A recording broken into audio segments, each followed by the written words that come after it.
56 ans après le premier soulèvement populaire, le mouvement syndical se remémore les événements qui ont balayé le pouvoir du premier président de notre pays.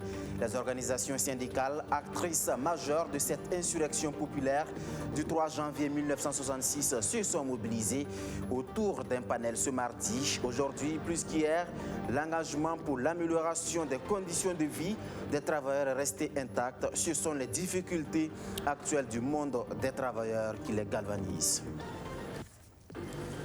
Le bicéphalisme s'enracine au Congrès pour la démocratie et le progrès. L'aile dite historique ne décolère pas après avoir été débouté par la justice. Achille Tapsoba et ses camarades ont reçu le soutien d'un regroupement de militants qui se réclament de la jeunesse du Kadiogo après le 8e congrès organisé par Eddy Kombougo et son aile dite futuriste. Ce mardi, c'est l'aile historique qui se voit investie pour organiser un autre congrès. Le camp de celui qui se fait appeler président par intérim du CDP a eu l'onction de ses partisans. Achille Tapsoba a même été accueilli en grande pompe dans une salle comble du Sénasa. Moisson infructueuse 5 ans après l'adoption de la loi relative à la déclaration d'intérêt de patrimoine des personnalités publiques. Depuis l'adoption de la loi, moins de 5000 personnalités sur 13 000 assujettis se sont pliés à la règle. Il y a donc violation de la loi. Il y a même des ministres qui sont fautifs. Qui sont-ils? Vous en saurez plus tout à l'heure. Voilà pour le sommaire de cette édition. Merci d'être des nôtres. Bonsoir à toutes et à tous. C'était le 6 janvier 1966. Le 3 janvier 1966, environ 50 000 manifestants déferlaient dans les rues de Ouagadougou alors que le président Maurice Yaméogo savourait les noces de son deuxième mariage au Brésil. Les Burkinabés, précédemment dévoltaïques, en avaient marre des politiques de fiscalité, des mesures austères et des restrictions de liberté. À l'appel d'une mobilisation générale, le premier président du pays démissionne 56 ans après. Les organisations syndicales se remémorent. Les événements, c'est surtout une occasion pour elles d'interpeller l'actuel pouvoir, car, disent-elles, les libertés sont menacées au Burkina Faso. Benjamin Kwame. C'était le 3 janvier 1966. Les syndicats de travailleurs, les organisations d'étudiants et élèves et les partis politiques se soulevaient dans les rues de Ouagadougou et ailleurs pour dire non au mode de gouvernance du président Maurice Yaméogo. Un mouvement qui a fait partie, d'ailleurs, le président, bien qu'il ait été élu démocratiquement un an auparavant. L'unité d'action syndicale se remémore en ce 3 janvier 2021. Ces actions qui, selon eux, ont participé à l'ancrage de la démocratie au Burkina Faso, ce qui signifie en clair que c'est le peuple qui a le dernier mot. Il faut être toujours en phase avec effectivement les aspirations de ton peuple, même si démocratiquement tu es élu. Donc c'est le peuple qui décide en dernière position.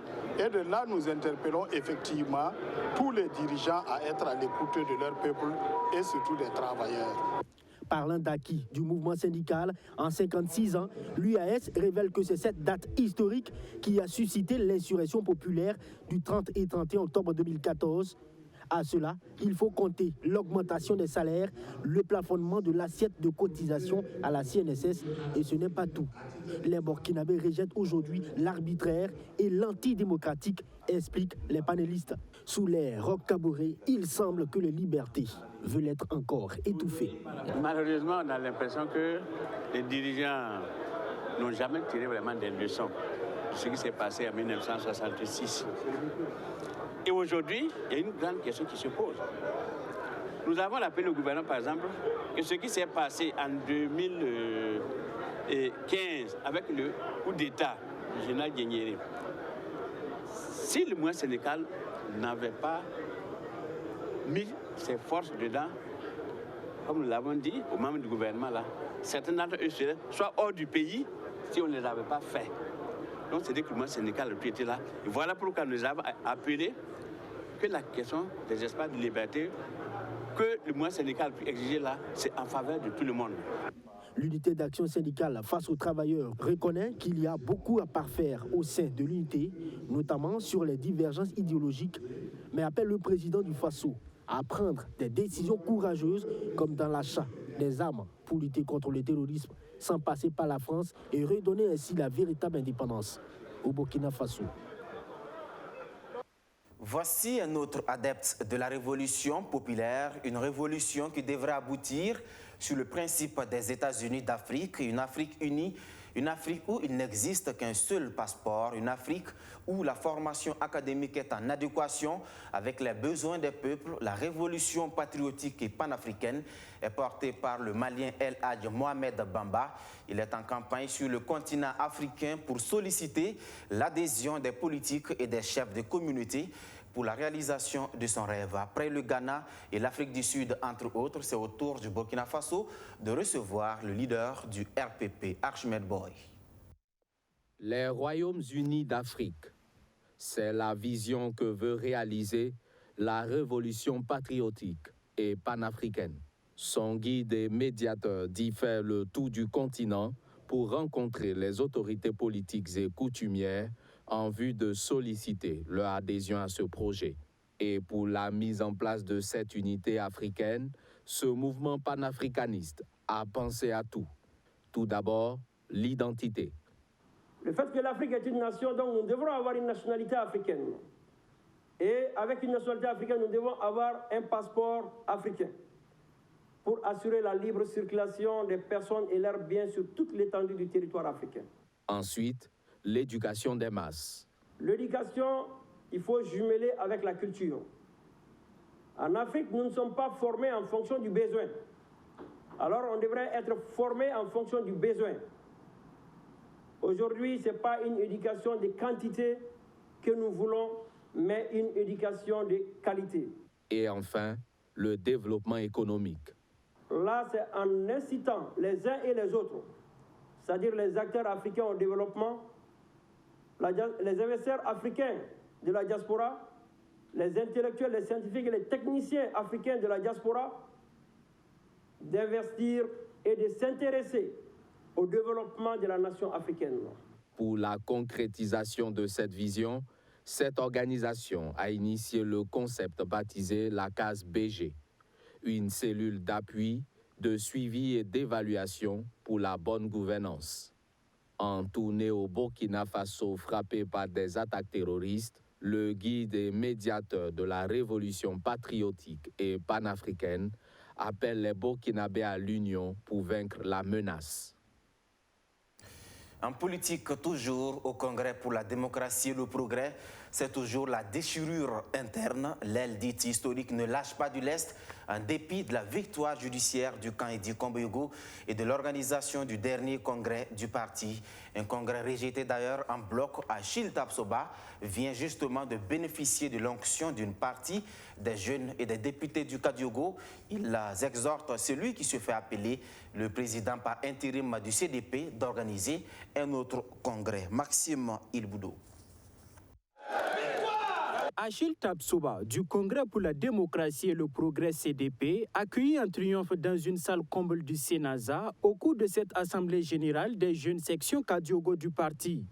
Pour ces jeunes, il est le désormais homme fort du parti en lieu et place de Edi Komboyogo. Ils estiment que le chef du parti a failli à sa mission en ne respectant pas les statuts et règlements intérieurs. Ils en veulent à Edi Komboyogo pour avoir déchargé le président d'honneur Blaise Compaoré de certains de ses pouvoirs lors du congrès du parti. Un congrès dont l'aile historique se démarque. Depuis quand le président du parti, Edi, peut s'arroger le droit d'ignorer royalement les attributions du président Blaise Compaoré, fondateur du parti? Depuis quand? Et en vertu de quoi? Voilà la question. Nous avons dit non, nous disons encore non. Quand un chef qui aspire à diriger un pays comme le Burkina Faso, chef de son parti, est incapable de respecter les textes de son propre parti, quand sera-t-il s'il devient premier magistrat de ce pays? Cette guéguerre autour de l'interprétation des textes qui régissent le parti est loin de connaître son dénouement. Pour ces jeunes, la crise au CDP n'est pas un problème de camp, mais celui d'un agenda caché d'un individu qui, selon eux, veut s'approprier l'ancien parti au pouvoir. La voie était toute tracée. C'est de sortir, d'aller créer son parti, de l'appeler comme il veut, d'avoir le logo comme il veut. Mais lui, il joue de Dipéry. C'est pour ça que je vous parle de canal sans issue, canal de Dipéry. Puisqu'il veut se servir de la dénomination CDP et du nom du président Blaise Compaoré pour avoir des voix, mais faire le CDP sans Blaise Compaoré. Dès cet instant, nous n'avons pas le même chemin, nous ne pouvons pas donc cheminer ensemble. La jeunesse du CDP section Kadiogo, conduite par Alain Nakoulma, dit être également déterminée à œuvrer pour le retour de tous les exilés politiques. Au cours de cette rencontre, les élus locaux du Kadiogo ont élaboré une motion de soutien au bureau exécutif national du parti. Une motion dans laquelle ils invitent Achille Tapsoba à entreprendre de larges concertations pour l'organisation dans de meilleurs délais d'un congrès qui répondrait aux attentes des militants. Nous sommes lundi et c'est l'heure des échos de l'écho.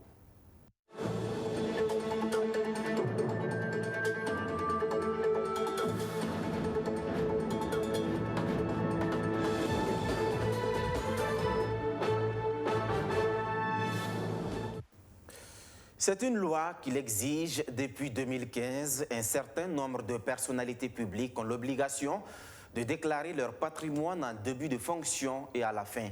Plus de 5 ans après, le bilan est très mitigé. Sur 13 000 assujettis, ce sont moins de 5 000 personnalités qui se sont pliées à la loi.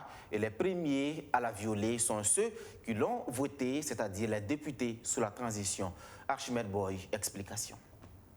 Depuis l'adoption en 2015 de la loi portant prévention et répression de la corruption au Burkina Faso, plusieurs personnalités du pays sont tenues à la déclaration de leurs biens à l'entrée et à la sortie de leurs fonctions. Elles concernent les membres des pouvoirs exécutifs, législatifs et judiciaires, ainsi que certaines personnalités politiques, civiles et militaires. Cette loi votée sous le Conseil national de transition n'a pas été pleinement suivie par les députés du CNT. Seulement 6 d'entre eux ont déclaré le bien en fin de fonction sur les 90 que comptait cet hémicycle. C'est ce qui ressort du rapport 2020 de la Cour des comptes publié en décembre dernier. Cela représente 6,6% des déclarations attendues au niveau des députés. Comment expliquer ce faible taux réalisé par les initiateurs de la loi? Je dirais que c'est un peu le laxisme de l'État, le dysfonctionnement et le manque de volonté. Sinon, il suffit d'envoyer des lettres, on les connaît tous, il suffit d'envoyer des lettres de rappel ou un communiqué pour demander à toutes ces personnes de se mettre à jour vis-à-vis de la loi. On a l'impression qu'on a adopté la loi pour se donner bonne conscience, mais on n'est pas prêt. On n'est pas prêt à se soumettre aux exigences de la loi. Ce rapport prend en compte la période de l'effectivité de la loi en 2015 jusqu'à l'avènement du gouvernement Christophe Dabiré. En ce qui concerne les 3 gouvernements qui se sont succédés sous Roch Kaboré de 2016 à 2019, le rapport note que les différents membres, y compris le président du Faso, ont déclaré leur bien, mais 8 l'ont fait hors délai et un ministre nommé dans 2 gouvernements ne s'est pas conformé à la règle. Mais il n'a pas été réglo dans le premier gouvernement. Pourquoi on le reconduit? Et si ce ministre-là a fait l'objet est coupable de malversation, il fallait un premier dispositif qu'il faut mettre en place pour mesurer la probité des ministres qui sont dans le gouvernement.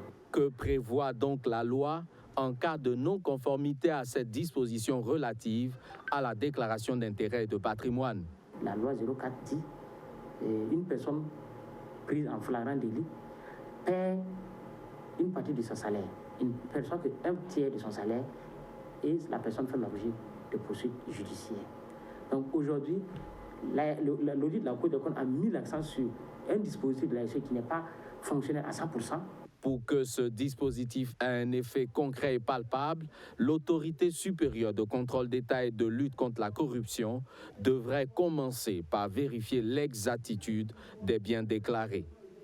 Le deuxième aspect, il faut que l'ASE, il faut qu'on arrive à obliger les gens en fin de fonction de pouvoir mettre à jour leur déclaration initiale.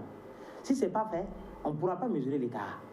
Parce qu'on connaît ce qu'un peut gagner un ministre pendant sa prise de manière légale, pendant sa fonction. C'est une question de règle de droit et on pourra se rendre compte que le ministre a acquis un patrimoine qui dépasse ses revenus. Le tir peut être encore rectifié, surtout avec l'opération main propre annoncée par le chef de l'État, selon Élie Kaboré, qui note par ailleurs que la société civile et les médias ont joué un rôle primordial pour contraindre particulièrement le deuxième gouvernement de 2017 à 2018 à se conformer à la loi. Au total, 4 685 personnalités se sont conformées à la loi sur les 13 000 assujettis à la déclaration de biens, indique ce rapport 2020 de la Cour des comptes.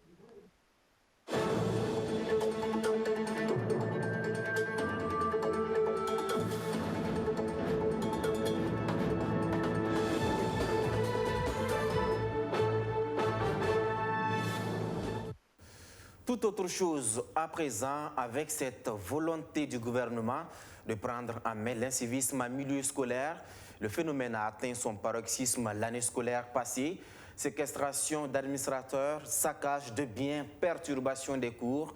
On a visiblement touché le fond face à la situation. Le ministère en charge des droits humains organise des séances de sensibilisation. Une quarantaine d'élèves des 13 régions du Burkina Faso, autrement appelés des ambassadeurs du civisme, ont été formés. Plus de précisions avec Abdou Aziz Sari. Défiance de l'autorité, saccage des bureaux et du véhicule du proviseur du lycée Philippe Zenda Kaboré, entre autres. L'incivisme a atteint un niveau inquiétant ces dernières années au sein des établissements scolaires. Et c'est ce mal que veut endiguer le ministère en charge de la promotion civique en initiant la présente formation au profit des élèves. Il s'agit ici de les outiller sur le civisme et la citoyenneté afin qu'ils soient des porte-voix auprès de leurs camarades. Le ministère de la Justice, des Droits humains et de la promotion civique a constaté que parmi les secteurs sociaux touchés par les actes d'incivisme, il y a le milieu scolaire. Donc, le ministère a estimé qu'il était bon d'agir dans ce milieu parce que les enfants, ce sont les futurs responsables, les futurs animateurs de la vie de demain. Donc, en prenant la question du civisme à partir des écoles, du milieu scolaire, le ministère espère à terme, en tout cas, réduire un temps soit peu les manifestations de l'incivisme dans toute la société. Au nombre de 42 au total, venus de toutes les régions du pays, ces ambassadeurs du civisme verront également leur connaissance théorique renforcée sur les concepts du civisme et de la citoyenneté. Il sera question de passer en revue les notions de valeurs sociales burkinabé, les questions de civisme pour leur permettre de vraiment accompagner leurs camarades une fois de retour dans leur lycée et dans leurs régions respectives. Cette session de formation s'inscrit dans le cadre du programme Citoyenneté et Paix, un programme qui s'articule autour des actions de promotion du civisme et de la citoyenneté au profit des populations. C'est une approche qui tient compte à la fois des besoins immédiats et à long terme des populations affectées et renforce les opportunités. Le nexus eau, sécurité, paix, 3 dimensions du développement durable mises en corrélation avec l'apport de la jeunesse, une dynamique enclenchée dans plusieurs pays de l'Afrique de l'Ouest de manière simultanée. Au Burkina Faso, c'est à Ouagadougou que la conférence débat sur le processus de promotion du nexus eau, sécurité et paix s'est tenue. Archimède Boy. Au Burkina Faso, le taux d'accès à l'eau potable est de 73,4% selon les chiffres de 2017. Et l'un des défis majeurs concernant l'eau bleue reste la prévention et la gestion des conflits liés à cette ressource. Pour relever ces défis, le partenariat régional de l'eau et de l'environnement en Afrique centrale et occidentale veut associer la frange jeune de la société. C'est pourquoi il tient à Ouagadougou cette conférence débat sur le processus de promotion du nexus eau, sécurité, paix. Parce que les 3 dimensions, sécurité, paix, d'une part, eau et jeunesse doivent être intégrées dans les approches qu'on prend. Chacun de sa perspective doit pouvoir développer des projets qui intègrent les dimensions des autres. Cette activité se déroule simultanément dans plusieurs pays de la sous-région. le Bénin, la Côte d'Ivoire, le Ghana, la Guinée, le Mali, le Niger, le Sénégal et le Togo. Pour ces initiateurs, elles constituent une aubaine pour l'Afrique de l'Ouest. On a constaté que dans le contexte de notre sous-région, la question de l'eau doit davantage être prise en compte comme élément essentiel pour la préservation de la paix et pour sa gestion. Donc en temps de conflit, ça devient encore plus difficile lorsque les questions des ressources en eau ne sont pas bien maîtrisées, bien gérées. Ces échanges donneront lieu à des recommandations qui seront transmises aux autorités des différents pays pour des investissements intégrés eau, sécurité et paix en vue de contribuer à la consolidation des sociétés pacifiques et inclusives. C'est le programme le plus important au Burkina Faso en matière de protection de la forêt et de la faune. Le programme budgétaire Gestion durable des ressources forestières et fauniques marque une halte pour évaluer sa marche et entrevoir l'avenir. C'est la deuxième session de l'année 2021, une occasion évidemment de faire la revue de l'ensemble des projets adossés à ce vaste programme du ministère en charge de l'environnement, Luc Fakbelgen. Le programme budgétaire Gestion durable des ressources forestières et fauniques tient sa deuxième session de l'année 2021. Ce programme a pour objectif stratégique de gérer durablement les ressources forestières et fauniques. Les objectifs opérationnels sont optimiser les filières forestières et fauniques, gérer durablement les écosystèmes agroforestiers, améliorer la protection des ressources forestières et fauniques, accroître le couvert végétal et la diversité biologique. Les projets actuellement rattachés au programme budgétaire 086 sont le programme de renforcement des capacités phase 2 de l'initiative de la Grande Muraille Verte pour le Sahara et le Sahel, le projet d'amélioration du potentiel hydrique dans les aires fauniques du Burkina Faso, le projet d'appui aux efforts de reboisement par la mise au point de méthodes de multiplication végétative à moindre coût au Burkina Faso. La dernière session de 2021 est consacrée à l'examen et à l'adoption des documents de planification de l'exercice 2022, les plans de travail et des budgets annuels 2022 de quelques projets, ainsi que les plans de passation des marchés sont prévus être examinés et adoptés. C'est un programme qui constitue l'épine dorsale du ministère en charge de l'environnement, qui parle de ressources forestières et ressources fauniques. Je crois que vous pensez à nos écosystèmes, qui sont en fait des écosystèmes pourvoyeurs de services écosystémiques. Aujourd'hui, on se nourrit, on s'habille, on se soigne par le bien-être des services que les écosystèmes nous produisent. Le programme Gestion durable des ressources forestières et fauniques est mis en œuvre par la Direction générale des eaux et forêts avec la contribution de plusieurs projets et programmes. Exercice de bilan également au ministère de l'administration territoriale, de la décentralisation et de la sécurité au MATDS. Bien plus qu'un bilan, ce sont les travailleurs les plus méritants qui ont été distingués. Au total, 36 agents ont reçu des médailles et ou des attestations de reconnaissance. Abdou Karim Banda, Sandrine Zougouri. Le mérite de plusieurs agents du ministère en charge de l'administration territoriale, de la décentralisation et de la sécurité, reconnus à cette 5e édition de la journée d'hommage et de mérite de ce département. Ils sont dévoués dans l'accomplissement des tâches à eux confiées. Ils reçoivent ici des médailles et des attestations de reconnaissance. C'est une immense joie et je leur reste très reconnaissant pour cette gratitude. Je voudrais également dédier la médaille à l'ensemble de mes collaborateurs. Je dédie cette médaille-là à tout le conseil municipal et à la population qui nous ont placés devant pour les aider. Et à ma famille. La situation sécuritaire du pays impose une cérémonie sobre.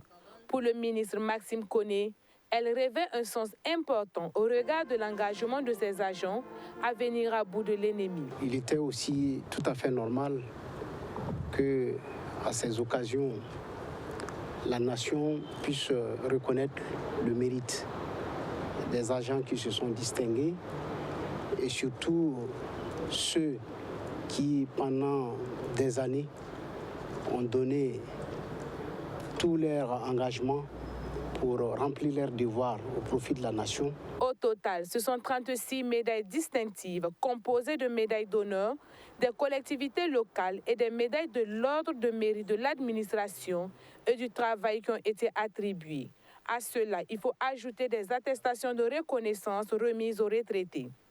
Tout en leur rendant hommage, le ministre les a invités à rester disponibles pour leurs jeunes frères à qui ils passent le témoin. Voilà qui met fin à cette édition. Merci à tous de l'avoir suivi. Si vous nous faites confiance depuis les villages de la commune de Koloko dans le Kénédougou, eh bien, soyez-en remerciés. À demain pour d'autres actualités. Bonsoir.